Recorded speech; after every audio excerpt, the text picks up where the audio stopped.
Lucas, capítulo 7, do verso 18 em diante, diz assim a palavra do Senhor: todas essas coisas foram referidas a João pelos seus discípulos, e João, chamando 2 deles, enviou-os ao Senhor para perguntar: és tu aquele que estava para vir, ou havemos de esperar outro? Quando os homens chegaram junto dele, disseram: João Batista enviou-nos para te perguntar: és tu aquele que estava para vir, ou esperaremos outro?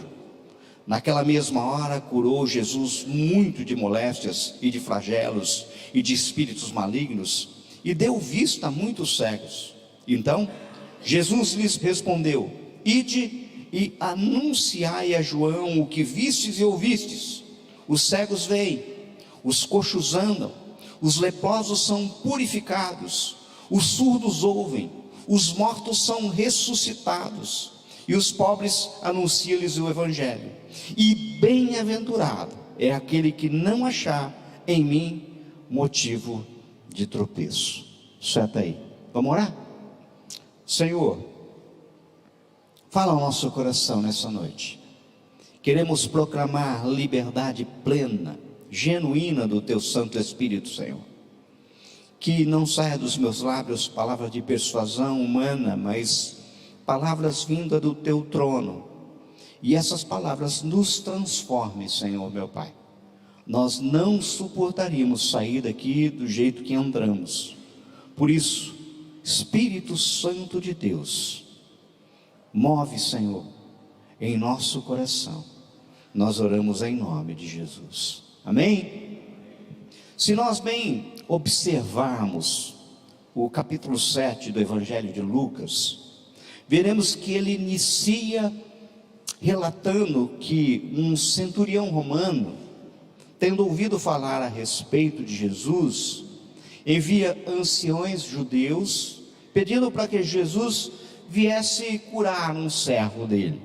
No caso, o texto relata que Jesus foi com eles, e quando ele se aproximava da casa do centurião, lhe veio uma fala, lá na casa do centurião: Senhor, não te incomodes, porque não sou digno de que entres em minha casa.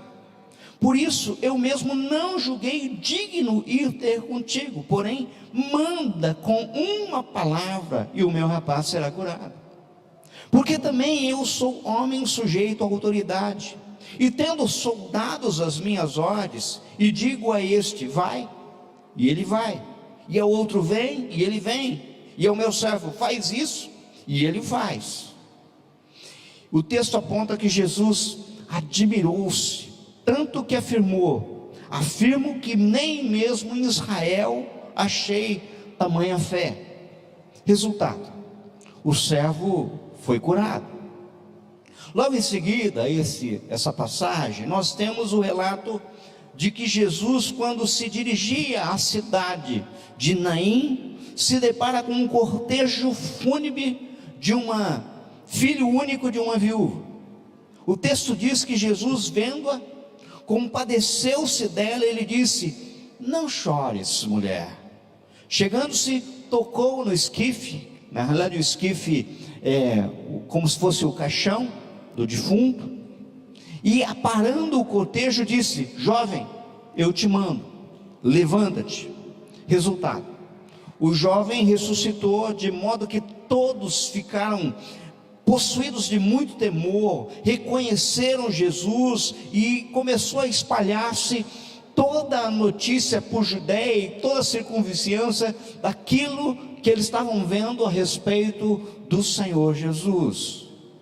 Queridos, entendam, no momento em que Jesus começou a ministrar na Galileia, João Batista havia sido preso por Herodes por denunciar o casamento adúltero do rei com Herodias, a mulher do seu irmão Filipe.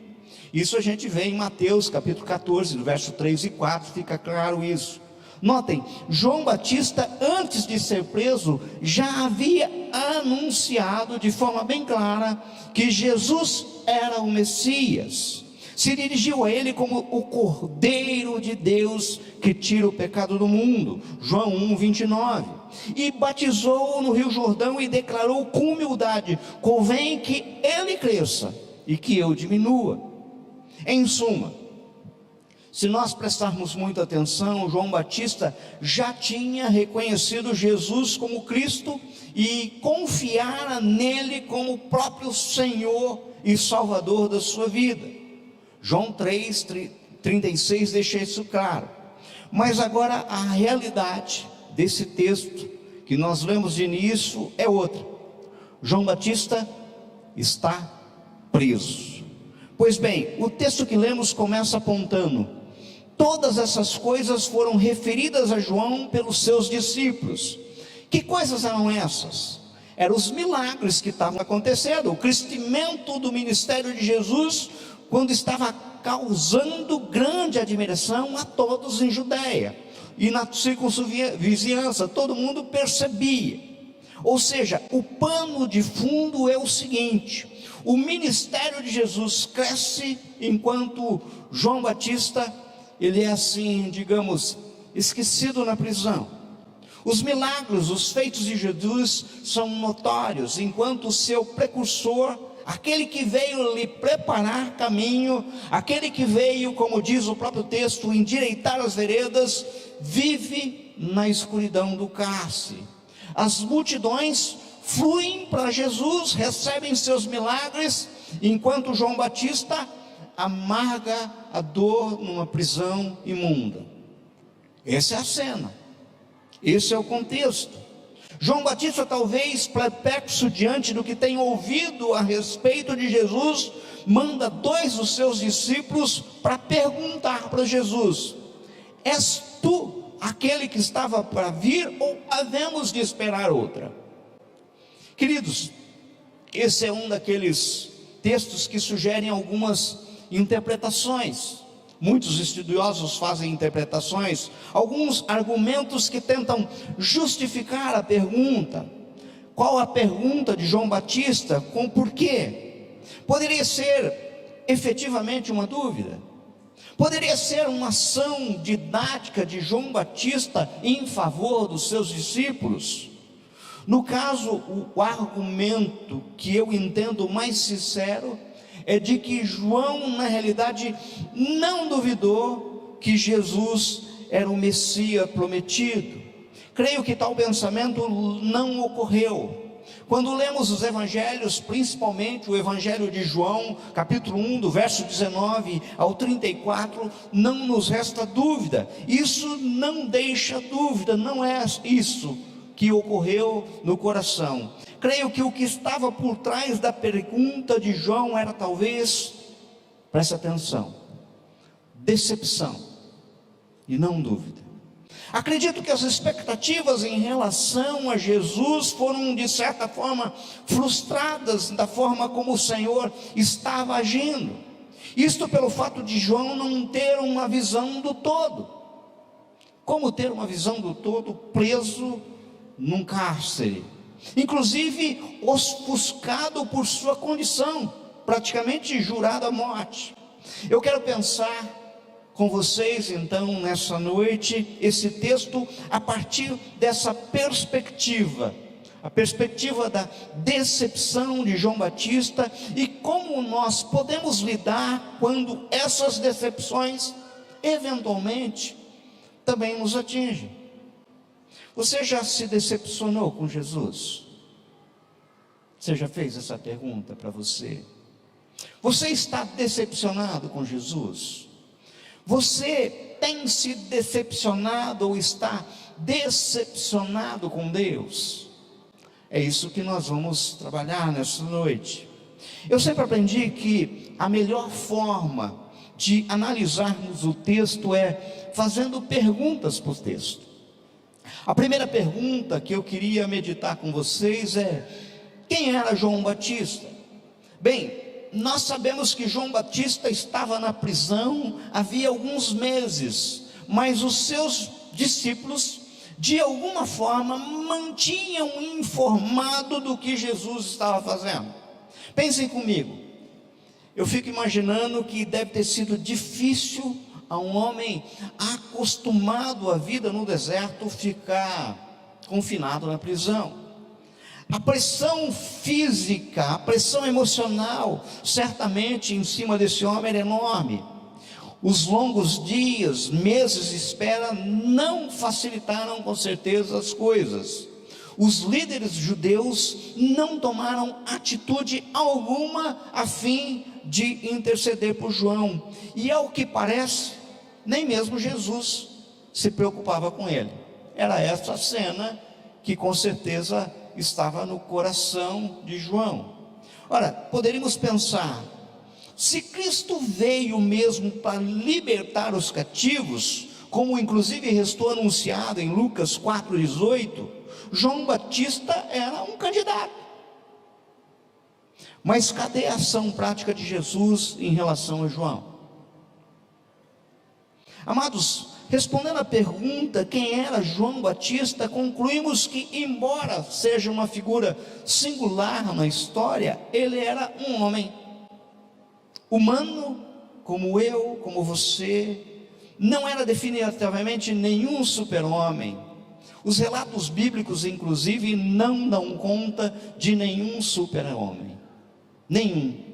Todas as pessoas, à exceção de Jesus, falhos, defeituosos, com problemas emocionais, com problemas muitas vezes de caráter, com problemas e dificuldades tal qual eu tenho, tal qual você tem.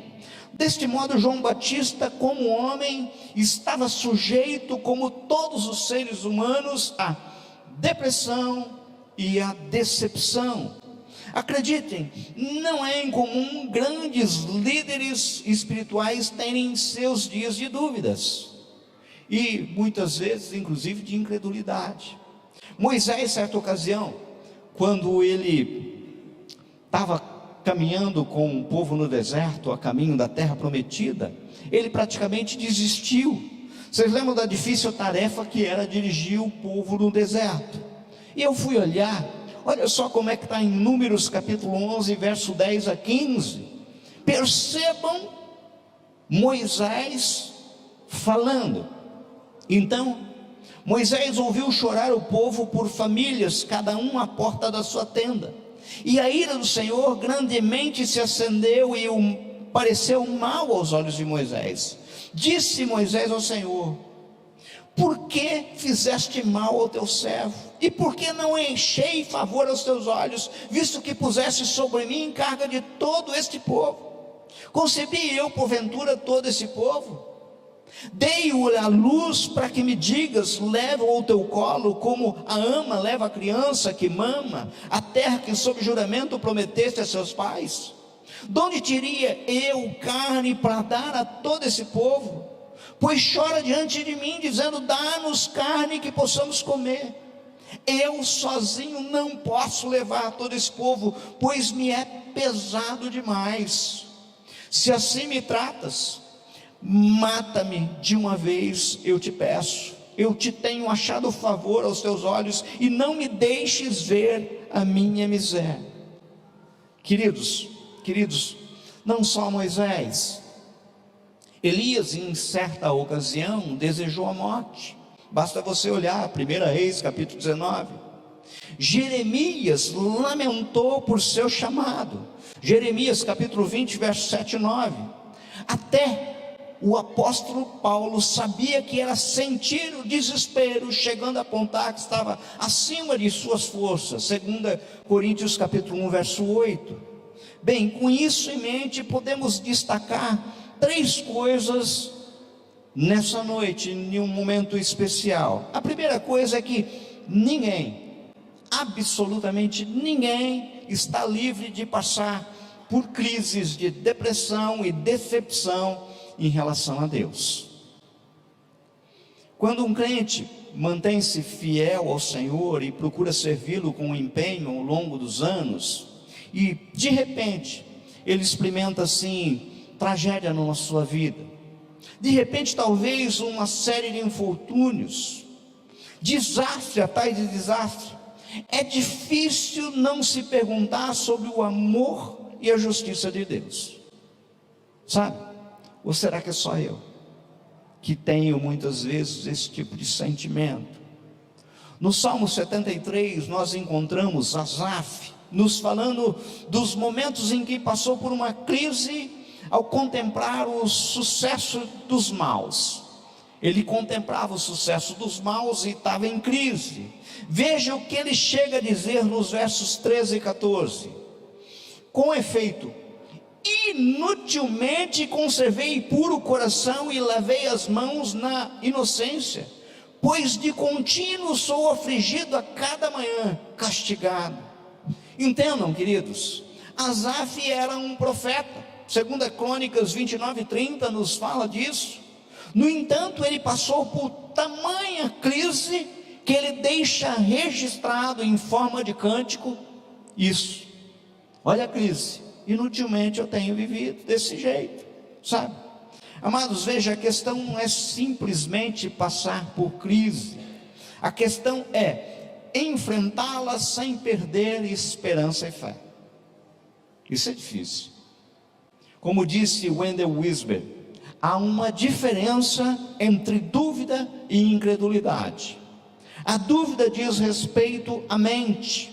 Não conseguimos entender o que Deus está fazendo, nem seus motivos para fazê-lo. Já a incredulidade diz respeito à vontade. Nós nos recusamos a crer na palavra de Deus e a obedecer ao que Ele nos ordena. Percebam, justamente quanto a essa diferença é que nós devemos vigiar, sabe? A segunda coisa que podemos destacar é que passar por esse questionamento em si não é pecado. A pergunta de João Batista não era resultado de incredulidade, mas provavelmente da angústia alimentada pela pressão física e emocional. Um cara detido numa cadeia, sem culpa alguma, jurado de morte. Questionar o agir de Deus em relação a certas situações que enfrentamos não é pecado. Pecado é negar a fé por estar enfrentando alguma crise. É diferente. Jó passou por uma grande crise, no entanto ele não pecou. Basta você olhar Jó capítulo 1 e capítulo 2. Vejam, se nós observarmos o Salmo 88, que se aponta como um lamento do atribulado, é assim o título que geralmente a gente vê na nossa Bíblia. Nele nós encontramos um homem enfrentando uma grande crise por estar doente e abandonado pelos amigos, mas este homem está orando. Ele diz assim, no verso 1 ao 3, olha só: ó Senhor, Deus da minha salvação, dia e noite clamo diante de Ti.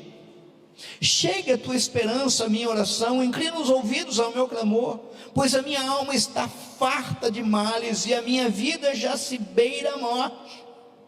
Queridos, percebam que o salmista do Salmo 88, ele não perdeu a fé, apesar da crise que ele estava enfrentando. Ele enfrentava a crise em oração. Amados, nós podemos passar por muitas crises e questionamentos de Deus, do porquê delas. Porquê dessa crise? O que muitas vezes ocorre é que muitas pessoas, diante das crises, blasfemam diante da crise do Senhor. Muitas vezes negam o nome do Senhor, falam as coisas mais absurdas a seu respeito, e é isso que nós devemos vigiar. A terceira coisa que podemos destacar é que efetivamente o Senhor nos ajuda em nossa crise. Observe que o Senhor não deixou João Batista sem uma resposta à pergunta. Nós lemos de início aqui o verso 21, olha só: naquela mesma hora, curou Jesus muitos molestos e de flagelos e de espíritos malignos, e deu vista a muitos cegos. Então Jesus lhe respondeu: ide e anunciai a João o que vistes e ouvistes. O cego vem, os coxos andam, os leprosos são purificados, os surdos ouvem, os mortos são ressuscitados, e aos pobres anuncia-lhes o evangelho. E bem-aventurado é aquele que não achar em mim motivo de tropeço. Talvez a resposta não seja aquela que João gostaria de ter recebido, mas Jesus respondeu a ele, sabe? Observe que na resposta Jesus trouxe à tona obras que estava realizando, obra essas claramente ligada à ação do Messias no mundo, profetizadas inclusive no Antigo Testamento. Se nós olharmos no Antigo Testamento, no livro de Isaías, capítulo 35, versos 5 e 6, resta apontado como profecia messiânica, que o Messias ele faria o seguinte: então se abrirão os olhos do cego e se desimpedirão os ouvidos do surdo, os coxos saltarão como servos e a língua dos mudos cantará, pois águas arrebentarão no deserto e ribeiro como ermo. O que Jesus estava falando para João? João, eu estou fazendo aquilo que é o plano do meu Pai. Entendam, queridos, o que Jesus quis mostrar a João é que a agenda de Deus estava sendo cumprida, apesar de não estando sendo feita do jeito que João desejava ou esperava. Deus estava agindo conforme a sua vontade soberana, e João deveria entender isso. Note, a resposta de Jesus não tirou João da prisão física, mas com certeza o libertou da prisão, da decepção. Foi exatamente o que ocorreu também com o apóstolo Paulo. Vocês se lembram? O apóstolo Paulo orou 3 vezes para o Senhor livrar dele um espinho da carne. No entanto, o apóstolo não teve da parte do Senhor livramento que ele esperava, a resposta que ele queria ouvir. Veja o que nos fala a respeito disso, 2 Coríntios capítulo 12, versos 7 a 10. E para que não me ensoberbecesse com a grandeza das revelações, foi-me posto um espinho na carne, mensageiro de Satanás, que me esbofetear, a fim de que não me exalte. Por causa disso, 3 vezes pedi ao Senhor que me afastasse de mim. Então ele me disse: a minha graça te basta, porque o poder se aperfeiçoa na fraqueza. De boa vontade, pois, mais me gloriarei nas fraquezas, para que sobre mim repouse o poder de Cristo. Pelo que sinto prazer nas fraquezas, nas angústias, nas necessidades, nas perseguições, nas angústias, por amor de Cristo, porque quando sou fraco, então é que sou forte. Queridos, vejam que diante da resposta do Senhor, o apóstolo se conformou e se alegrou até com aquilo que era infortúnio, apesar da crise continuar. Creio que sinceramente, inclusive foi isso que aconteceu com João na prisão. O relato é muito idêntico. Agora, voltemos a perguntar para o texto: quem era João Batista? Fica claro. A segunda pergunta a fazermos para o texto é: como conciliar a graça e a misericórdia de Jesus com sofrimento? Como que eu concilio isso? Talvez os pensamentos e perguntas de João Batista naquela solidão fossem as seguintes. Estou aqui imaginando, tentando entrar na mente de um homem cativo. Se realmente for verdade o que meus discípulos informam sobre ressurreições e maravilhas e curas de enfermo, isso é algo grandioso. Mas então, por que não brilha uma luz na minha cela escura? Se for verdade que o mestre disse que vim para apregoar aos cativos libertação, que é aquilo que está em Lucas 4,18, se isso realmente for verdade, por que o Senhor não liberta o seu servo que já está há tanto tempo apodrecendo na prisão? Quase 1 ano. Pense comigo, embora esse raciocínio seja equivocado, porque na realidade João Batista era o mais livre dos homens, porque não era desse cativeiro que o Senhor Jesus estava prometendo libertação. A realidade é que o servo espera, e nada acontece. Sabe, O Senhor Jesus, que além de mestre, era seu primo, nem mesmo lhe fez uma visita. Não está relatado em nenhum texto bíblico. Parece que Jesus nem se porta como seu servo e proclamador. Imaginem a angústia e os pensamentos de João naquela cela. Sabe, a gente tem que muitas vezes entrar no texto fazendo pergunta: como será que está esse personagem? O que ele está sofrendo? Convenhamos, para um coração humano, isso evidentemente é incompreensível. Aonde isso vai levar? A quem devo me dirigir na minha angústia? Talvez fosse essa a pergunta de João. Sejamos sinceros, você já orou e esperou resposta e o socorro não veio? Já aconteceu isso com você? Será que é só comigo que orei e não veio resposta nenhuma?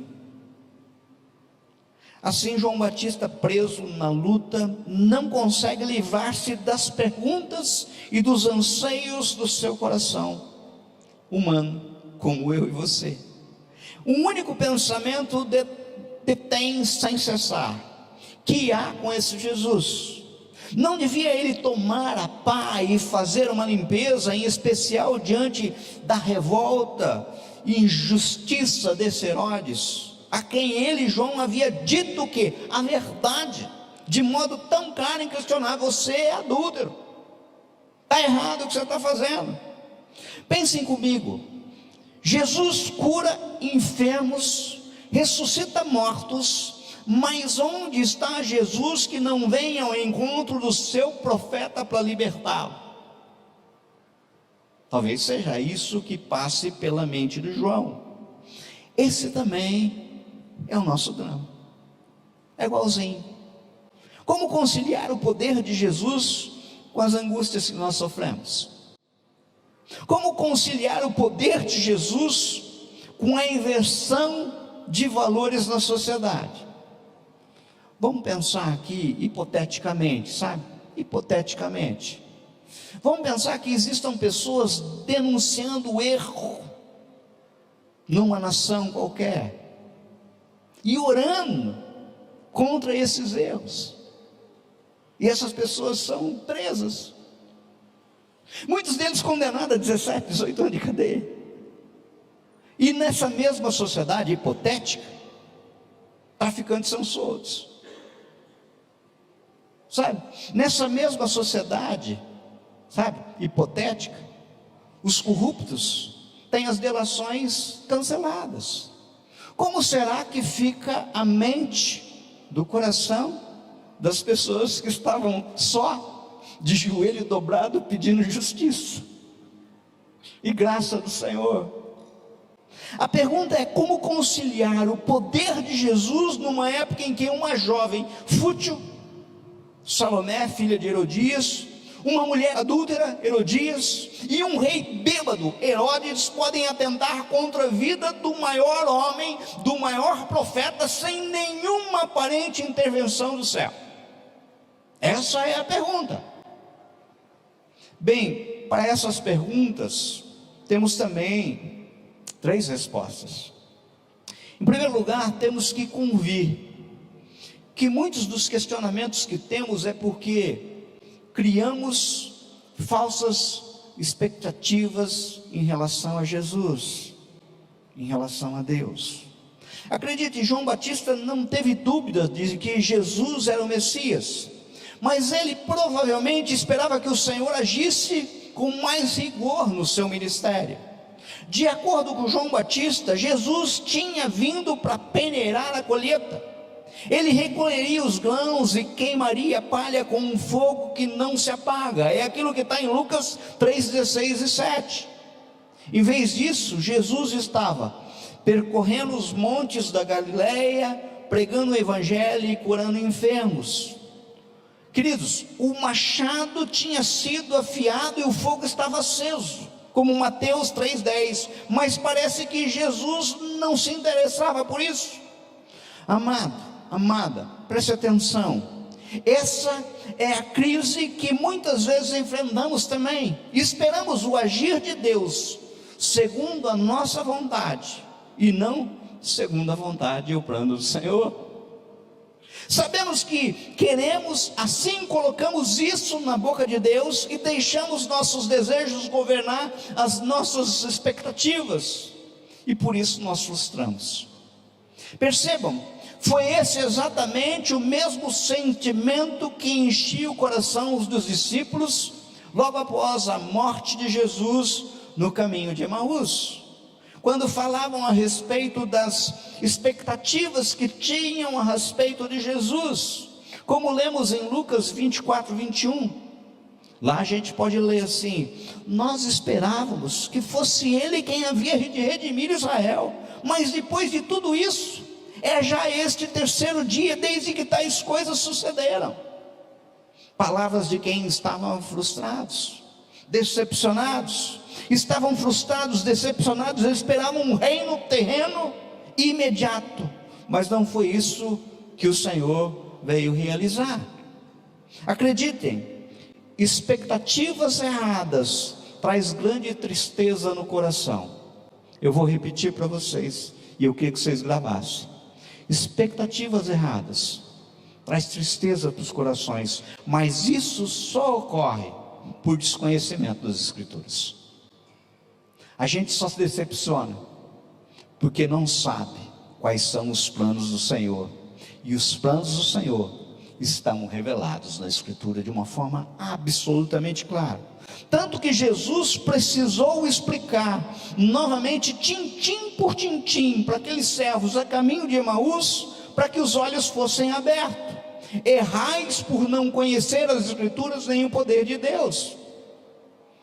A grande maioria das pessoas se decepciona porque não conhece as Escrituras, não sabe do plano maior.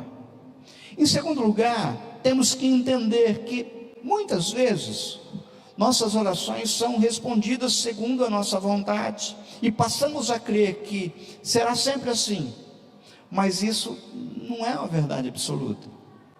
Preste atenção, às vezes objetivos que determinamos de fato vêm conforme o que Deus pretende fazer. Quando isso acontece, ficamos muito animados, nós ficamos assim, até entusiasmados, que estabelecemos inclusive objetivos para Deus, porém cedo ou tarde, com muita probabilidade, inclusive mais cedo do que tarde, a gente vai se frustrar.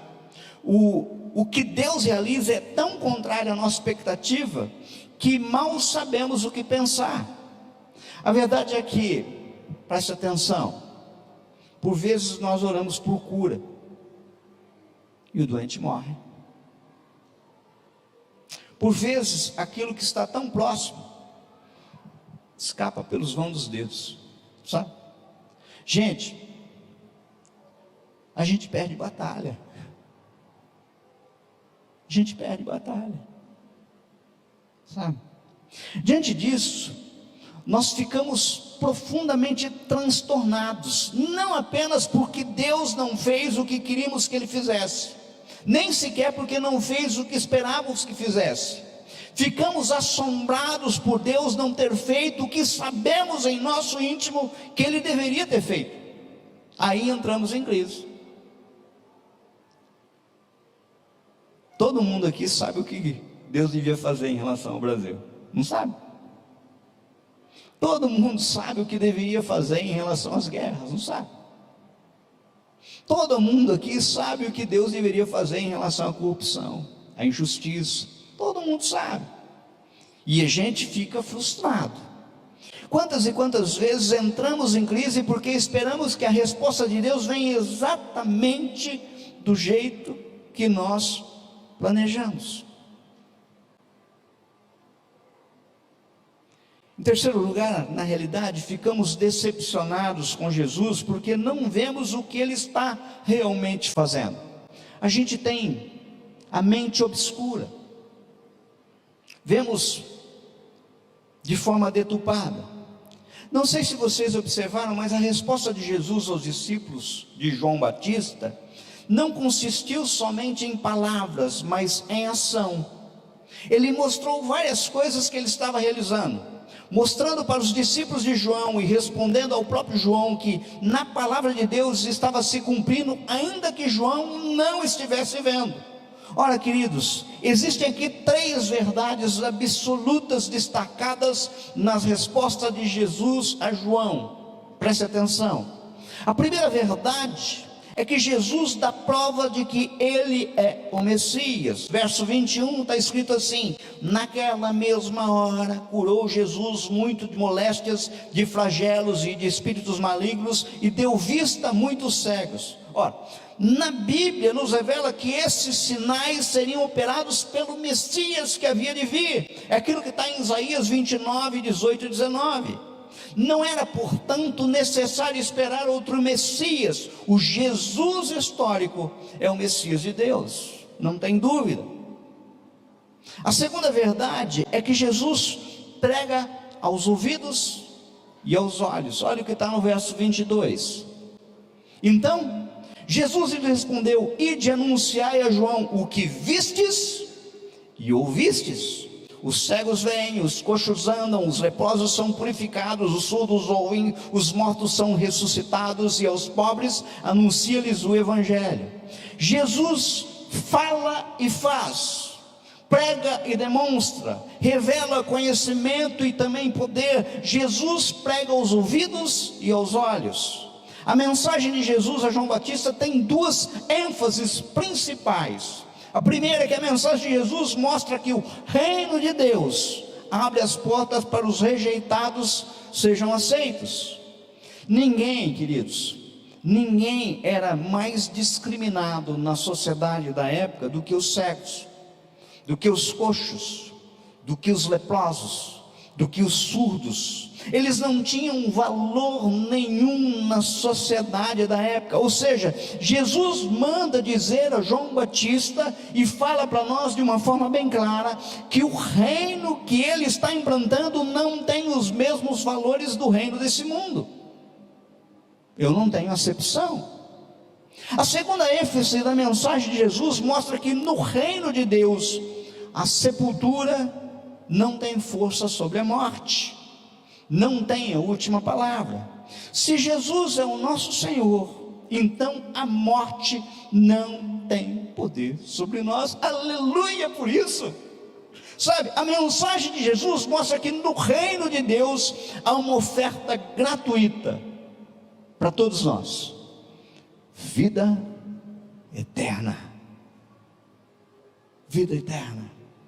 Em suma, enquanto João Batista com sua angústia, enquanto João Batista com a sua decepção está talvez esperando a solução do temporário, Jesus está cuidando do eterno.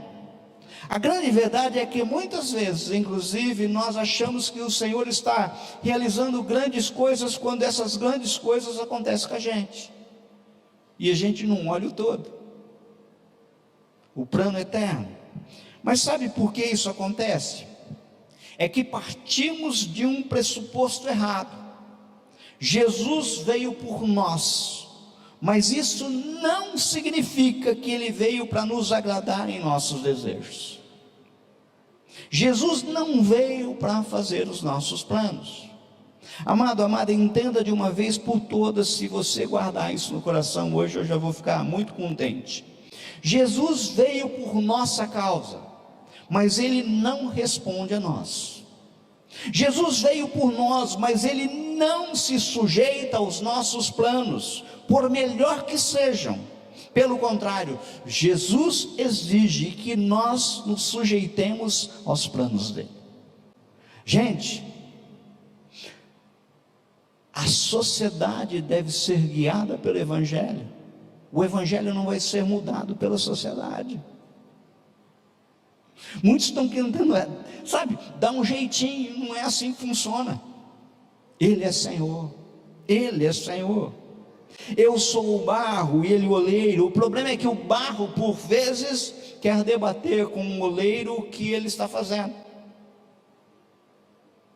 Isso a gente vê no Velho Testamento e no Novo Testamento. Veja o que a Bíblia nos fala a respeito disso. Paulo, escrevendo em Romanos 9, 20, 21, ele diz assim, ó: quem és tu, ó homem, para discutires com Deus? Porventura pode o objeto perguntar a quem o fez: por que me fizeste assim? Ou não tem o oleiro direito sobre a massa, para do mesmo barro fazer um vaso para a honra e outro para a desonra? Sabe, muitas vezes a gente quer dar palpite. Deus não está fazendo certo. A terceira e última verdade que nos salta aos olhos é que o Senhor recrimina a dúvida e a decepção como um perigo, como uma armadilha.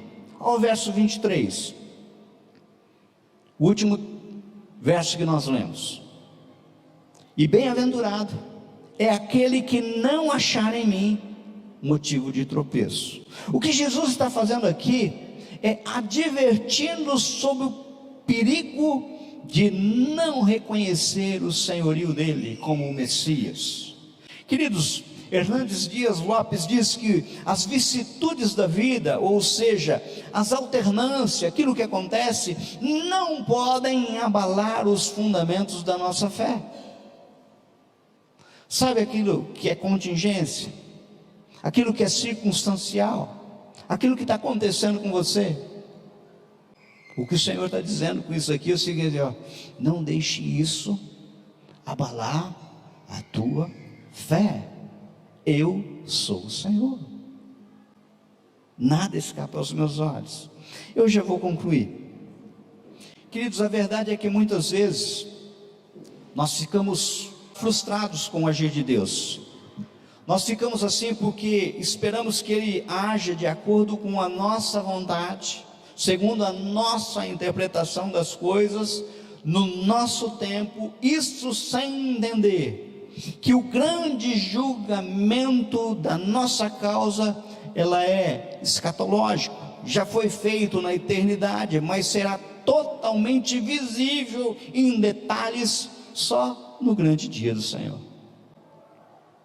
Gente, as pessoas ficam palpando escatologia. O que vai acontecer? O que vai acontecer? O que vai acontecer? Só palpando, sabe? A revelação completa nós vamos ter. Percebam, tudo isso só ocorre porque olhamos para o que é passageiro e não para a eternidade. Gente, quando a gente tem a ideia de eternidade, os conceitos da nossa vida mudam, sabe? Muitas vezes somos tão egoístas que queremos agir de Deus em nossa vida e não nos importamos com um todo. Achamos que por sermos servos do Senhor, Ele irá agir sempre a nosso favor, segundo a nossa vontade, mas isso não é verdade. Existe um cronograma celestial do reino maravilhoso e que nós estamos incluídos. Sabe o que basta? Confiarmos. Agora, para encerrar, vocês vão perceber que se nós continuássemos lendo o texto, leitura do texto, nós veremos que logo após a palavra de Jesus, destinada a João, em particular, os mensageiros ouvem de Jesus e falam assim, ó: vai lá e diga para João. Mas ele continua o bate-papo ali, e quando ele continua o bate-papo, ele torna aquele bate-papo público. Jesus dá testemunho de João Batista, onde se destaca no verso 28, eu vos digo, entre os nascidos de mulher, ninguém é maior do que João. Queridos, é fácil perceber que João não se vergou diante da circunstância, e isso lhe causou prisão, isso lhe causou morte. É fácil perceber que João não foi um pregador da corte, mas foi um ministro da multidão, que transmitiu a mensagem do céu de forma sincera e reta. Sabe aquela coisa assim? Doa a quem doer. O que eu ouvi, eu vou transmitir. João foi o herói que passou pela prova dos escárnios, dos açoites, das algemas, da prisão. João foi morto a fio de espada, degolado, enfim, o típico homem do qual o mundo não era digno, aquilo que está lá relatado em Hebreus 11:38, heróis de que o mundo não era digno. Veja, meu querido, minha querida, é quase que absolutamente impossível, ao examinar o seu coração, você não encontrar, muitas vezes assim, uma pitadinha de amargura, uma pitadinha de decepção em relação ao Senhor. Se você o examinasse e não encontrou nada, eu vou dizer para você, examine-se de novo. Acho que o exame não foi bem feito não, sabe? Muitas vezes a gente tem essa pitadinha de decepção, essa pitadinha de amargura, sabe? Agora a pergunta é: tá bom, eu encontrei a amargura, a decepção, ela está aqui dentro de mim, e agora, o que eu faço?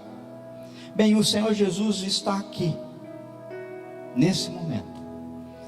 Você pode não estar vendo, você pode não estar sentindo, mas isso não muda o fato de que Ele está aqui. O Espírito Santo do Senhor está aqui.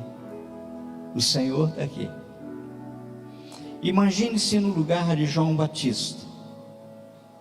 Tenta fechar os teus olhos, se imaginar no lugar de João Batista, recebendo nesse momento a revelação de um plano eterno do Senhor, que inclui um julgamento, ou seja, que não importa as circunstâncias do momento, pois ela não é nada diante da eternidade.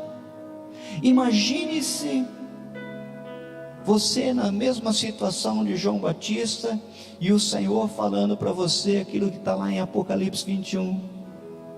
Um dia toda lágrima será enxuta, não haverá dor, não haverá pranto, não haverá mais nada, e vocês vão estar comigo. Eu serei o seu Deus, e vocês serão os meus filhos. O que você faria? Quando eu estava pensando sobre isso, eu comecei a chorar. E quando eu pensava, levando em conta a minha própria vida, lembrei-me dos conselhos de Pedro, daquilo que ele está lá em 1 Pedro capítulo 5, versos 5 a 11, e concluí que isso é o melhor a fazer. Olha o que Pedro fala: cingi-vos todos de humildade, porque Deus resiste aos soberbos, contudo aos humildes concede sua graça. Humilhai-vos, portanto, sob a poderosa mão de Deus, para que Ele em tempo oportuno vos exalte, lançando sobre Ele toda a vossa ansiedade, porque Ele tem cuidado de vós. Sede sóbrios e vigilantes. O diabo, vosso adversário, anda ao derredor como leão que ruge, procurando alguém para devorar. Resisti-lhes firmes na fé, certos de que os sofrimentos iguais ao vosso estão se cumprindo na vossa irmandade espalhada pelo mundo. Ora, o Deus de toda a graça, que em Cristo vos chamou à sua eterna glória, depois de ter sofrido por um pouco, Ele mesmo vos há de aperfeiçoar, firmar, fortificar e fundamentar. A Ele seja o domínio pelos séculos dos séculos. Amém. É essa a oração. É essa a oração. Eu queria que você fechasse os teus olhos e olhasse para dentro de você. E se tem alguma sombra de decepção, tenta se imaginar como o João preso numa cadeia imunda. Porque muitas vezes a gente pensa assim: Jesus esqueceu de mim. Jesus esqueceu de mim. Dá uma olhada como está minha família, Jesus esqueceu de mim, dá uma olhada como é que está a minha saúde. Jesus esqueceu de mim, dá uma olhada como estão as minhas finanças. A gente muitas vezes fica decepcionado. O Senhor quer nos recordar que a gente erra por não reconhecer e não conhecer as Escrituras e o poder desse Deus. A gente erra, e muitas vezes é preciso, tal qual Jesus fez com João, que mensageiros vão até a cela dele, que é a cela dessa prisão na angústia, e diga para eles: eu estou dando vista aos cegos, eu estou destampando os ouvidos dos surdos, eu estou oferecendo que coxos andem, eu tenho um plano maior, que não é do jeito que você quer, mas está tudo revelado, tudo revelado. E isso pode trazer paz ao teu coração. E ao concluir essa paz no coração, só nos resta falar como Pedro falou: Senhor, nos enche de humildade, porque o Senhor resiste aos soberbos. É noite da gente se humilhar diante do Senhor. A Deus toda a graça em Cristo, a Deus toda a glória, a Ele seja o domínio pelos séculos dos séculos. Senhor, nós somos muito falhos, muito fracos, muito limitados. Se João, exaltado do jeito que foi, com certeza se decepcionou. Pai, a gente poderia até justificar, mas ele não tinha a Bíblia, nós temos. Pai, nos traz essa revelação, nos traz essa verdade. E eu queria que você ouvisse essa canção agora, e você no teu coração, você repetisse esse nome que é sobre todo nome, todo nome. E o Espírito Santo tem a liberdade de fazer um milagre na tua vida nessa noite. Jesus, Jesus, Jesus,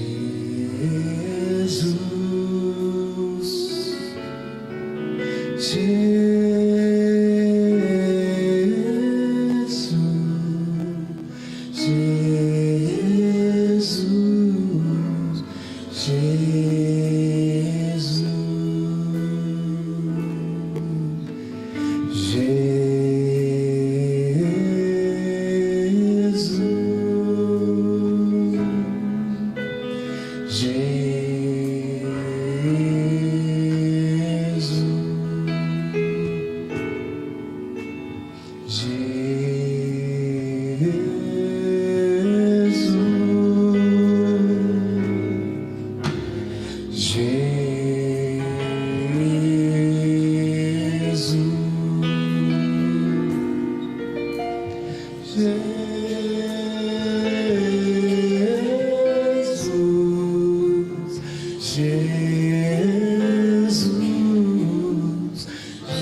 Sobre todo nome, Jesus,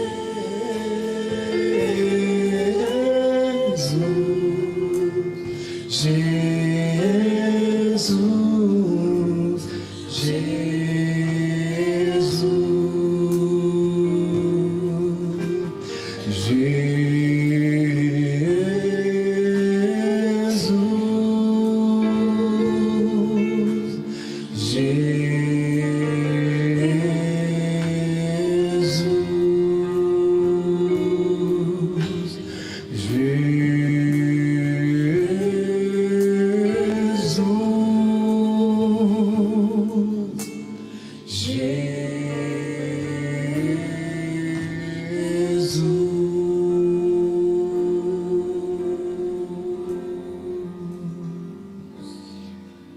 Senhor Jesus, teu nome é maravilhoso, Pai.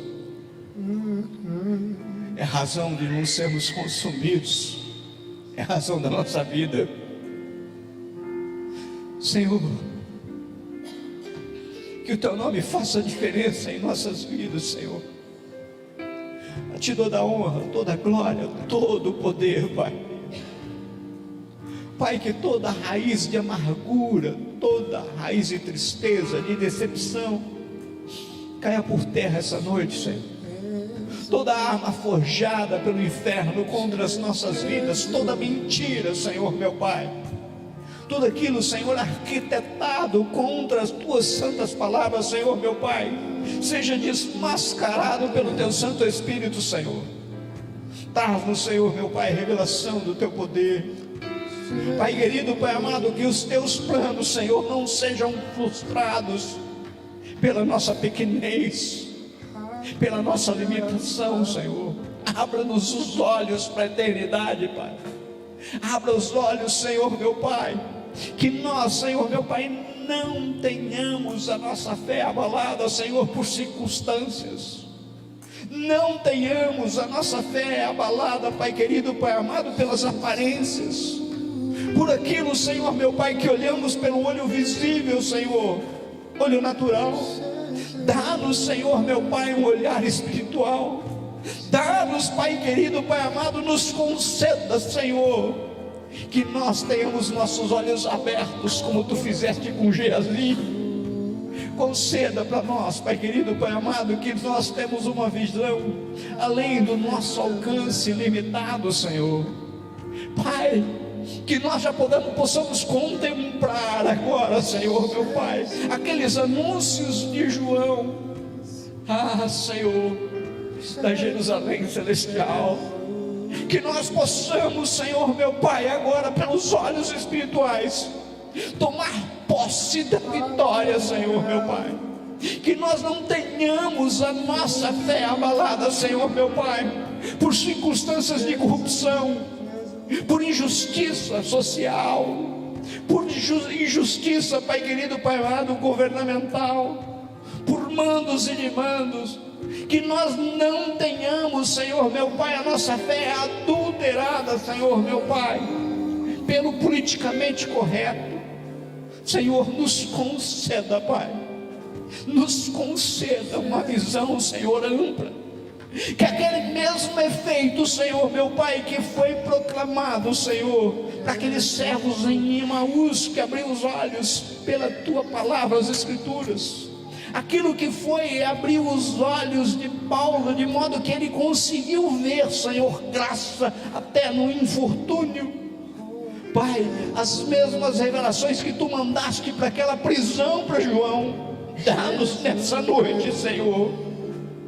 Que o Senhor não perdeu o controle da história e nunca vai perder. Que nada, absolutamente nada escapa aos teus domínios, ao teu poder e ao teu controle, Senhor. E que está proclamado para nós, Senhor meu Pai, para todos quanto creem no teu nome, a vitória. Porque como nós cantamos aqui nessa noite, Pai, um dia todo joelho se dobrará e toda língua confessará que Jesus é Senhor. Que o teu senhorio fique mais claro em nossas vidas, Pai.